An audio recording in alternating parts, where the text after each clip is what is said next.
سلامونه وخت مو بخیر ورزشي خبرونو ته ښه راغلاست.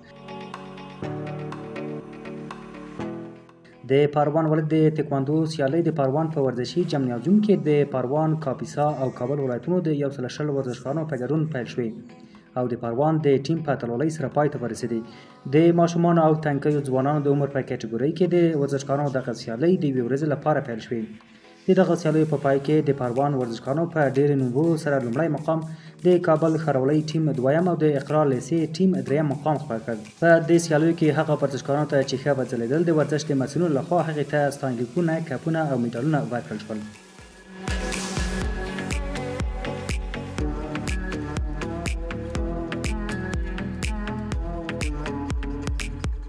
د هیواد د ورزش ادارې رهبري او مشرتابه له نړیوالې او آسیایي اولمپیک کمیټې سره آنلاین جلسه وکړه. د هیواد د ورزش ادارې مشرتابه او رهبري له نړیوالو اولمپیک کمیټې IOC له آسیا اولمپیک کمیټې سره او همدارنګه د اولمپیک له همبستګي ادارې سره پرون سه شنبه د غبرګولي میاشتې په 23مه نیټه آنلاین جلسه ترسره کړه. په دې جلسه کې د افغانستان د ورزش د رهبرۍ لخوا الحاج مولوي عبدالودود حقانی، د هیواد د ورزش ادارې عمومي رئیس ډاکټر ولی رحیمي، ډاکټر یونس پولزی، د اولمپیک ملي کمیټې لومړی معاون باور هوتک، د اولمپیک ملي کمیټې اجرایي رئیس داد محمد پاینده اختری، د بدني روزنه او سپورت عمومي ریاست ارشد مشاور محمد یوسف افتخار ګډون کړی وو. په دې مجلس کې له بهر څخه د نړیوال اولمپیک کمیټې استازو ګډون کړی وو.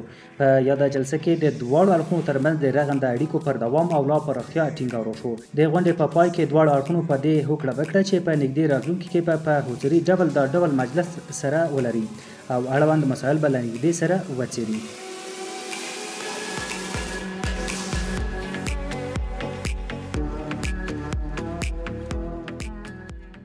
د میدان وردګ ولایت د بدني روزنې او ورزش امریت په همکارۍ د کونګ فو فدراسیون له لوري د میدان وردګ جام په نوم د 8 کلبونو 100 جوړو ورزشکارانو ترمنځ د کونګ فو سیالۍ ترسره شوې.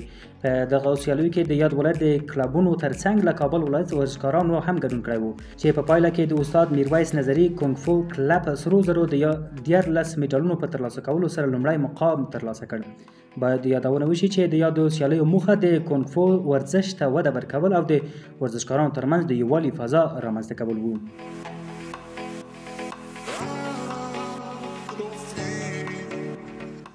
د زابل ولایت په مرکز قلات کې د یووالي په نوم د 10 پهلوانانو ترمنځ د سانبو کورش سیالۍ ترسره شوې.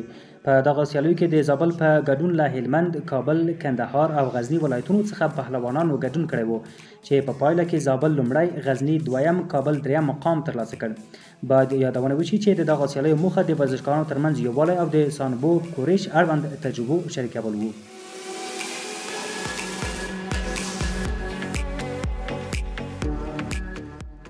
د جودو فدراسیون د بدني روزنې او سپورت عمومي ریاست لسمه غونډه د ښاغلي شفیق او قیس توپاخیل په مشرۍ په کابل کې جوړه شوه چې 110 ورزشکاران په کې برخه اخیستې وه. د ورزش په عمومي ریاست کې د اولمپیک د ملي کمیټې د ستراتیژیک سلاکار ګلابالدین خلیق د بدني روزنې په عمومي ریاست کې د دغه سیالیو د پرانیستې په مراسمو کې خبرې وشوې. دغه سیالۍ په 4 کټګوریو کې ترسره شوې چې د بیلابیلو کلبونو او کټګوریو ورزشکارانو پکې بیلابیل وزنونو او کټګوریو کې لومړی مقام خپل کړ.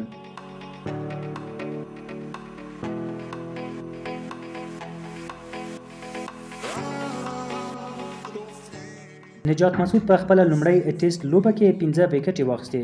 د افغانستان د ملي لوبډلې تیز توپ اچوونکي نجات مسعود د بنگلادیش د سیالۍ لوبډلې پر وړاندې په خپل لومړی ټیسټ لوبه کې غوره توپ اچونه وکړه او د افغانستان لوبډلې لپاره یې 15 وکټې واخیستې.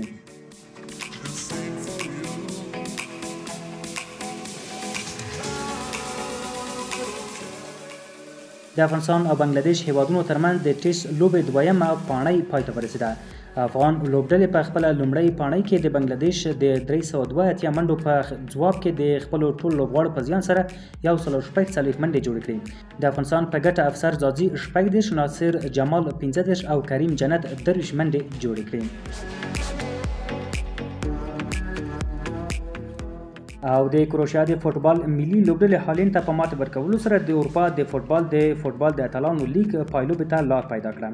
د رسنیو د راپورونو له مخې د اروپا د ملتونو د لیگ په نیمه پایلوبه کې د هالند او کروشیا ټیمونه د شپې په 10 بجو له یو بل سره مخامخ شول او دغه لوبه د 90 ثانیو په شاوخوا کې د 2-2 مساوي پای ته ورسېده. په اضافي وخت کې کروات وتوانید چې 2 نور ګولونه وکړي او په پای کې د 4-2 په توپیر سره خپل سیال لوبډلې ته ماته ورکړه او فاینل ته یې لار ومونده.